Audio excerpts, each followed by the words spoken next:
Okay, everybody, we're going to get into painting the rocks today.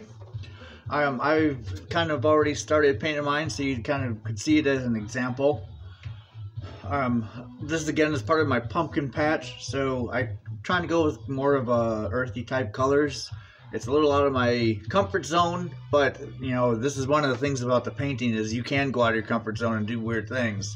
My Coffin Island has purple and red rocks, so I mean, it doesn't have to be, you know, your traditional black and gray. It can be whatever you want it to be to match whatever you're doing. So basically with this, you have three colors to go with. You have your base color, should be your darkest color. Now, I brought some of my cemetery one in because it's kind of hard to see on mine. You go with your darkest color on the bottom. The purpose of that is to get all the crevices. That's going to be your deep shadows. In the black one, the black paint represents that. Your second layer after that dries is going to be your medium color between the three colors. In this case, mine's green. In my cemetery one, it was a medium gray color that went over it. You just kind of brush over it. You don't paint the whole thing, just kind of strike it.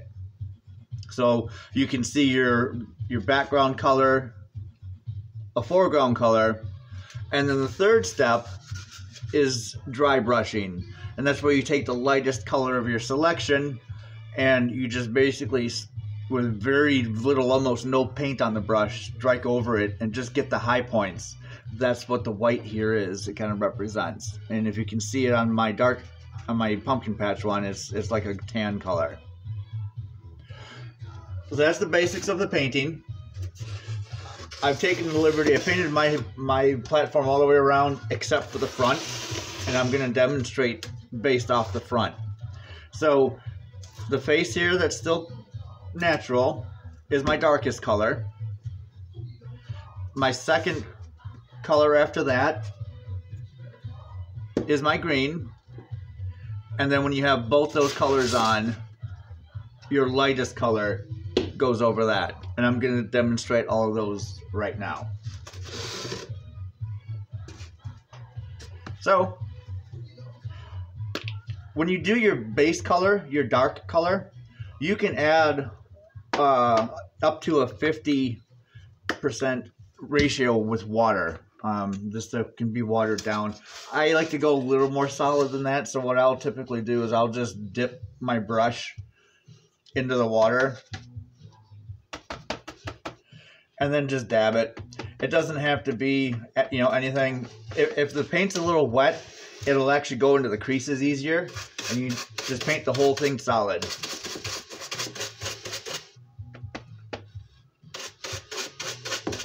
Make sure with this layer that you get every little crevice, because this is the hardest one, the most tedious one, because you have to get inside every little nook and cranny on this thing. Get a little water on the brush and just keep hitting it.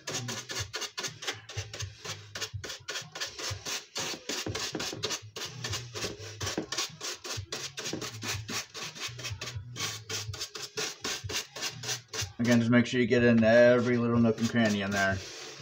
If you're using the pink foam and you miss some spots, when this dries, you'll see little pink spots in there, and it'll drive you crazy.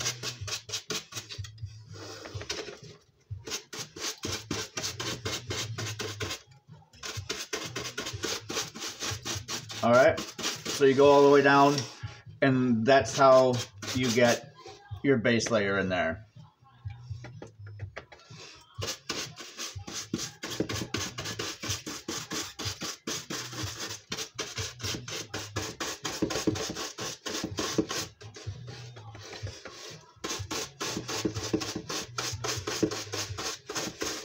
Of all of the three layers that go in, this is the one that you have to pay attention to the most, and this one takes the longest time. After you get this one down, the rest of it, you'll fly through it.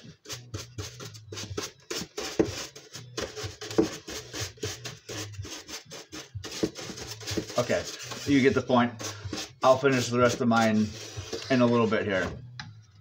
So then the base layer dries and you move on to your second layer. Again, mine's going to be the green. With this, you don't have to use as much water and paint. This is what you're basically doing here is covering the high points. You know, then you're creating the shadows with the base layer, and then like if the sunlight's hitting it, now you're hitting what is your middle layer. That's where the sun starts to show through. So get a little paint on the brush and just kind of strike it across. Again, there's no right or wrong way to paint this. However much you want to paint it, it's entirely up to you. This is just, you know, the way that I do it.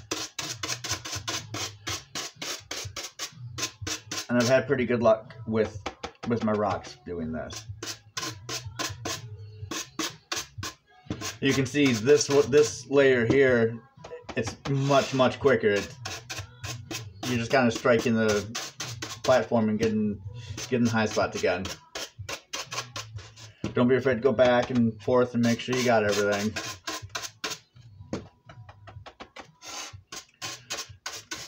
I personally don't use very much water on this second one.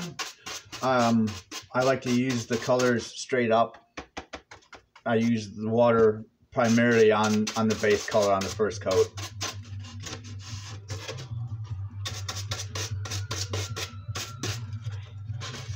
You can see I'm almost done with this section already. This will go real quickly for you.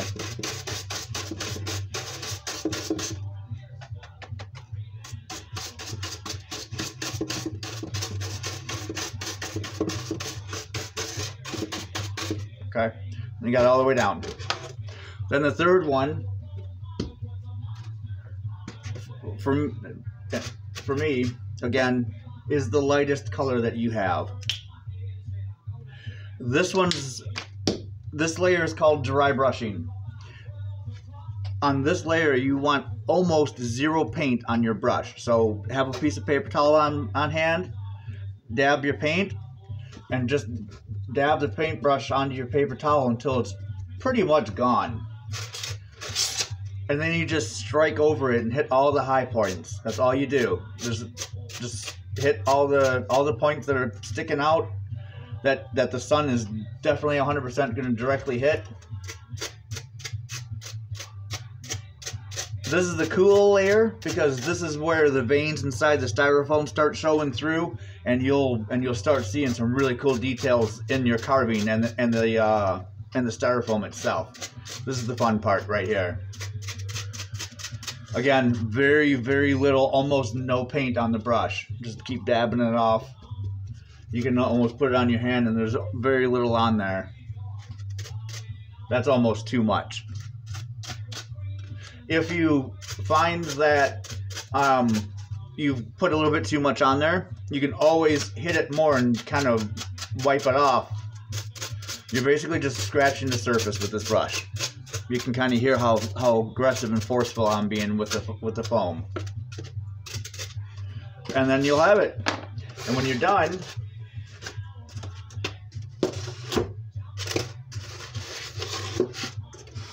all of your colors will come through. Any questions, feel free to shoot messages as always. Have fun with this. Like I said, step out of your comfort zone, do colors you didn't think are going to work. If you have questions on colors, feel free to ask. The group will totally help. You know, I was helped with my Coffin Island with color ideas. So don't be afraid to ask and have fun with it. The next thing that we will be doing will be the pavers. That'll be the next step in the painting. And again, for those of you who are doing a water feature, make sure you get that carved and sealed before we get into the pavers. So, we'll see you in a couple days. Stay creative, and as always, happy building.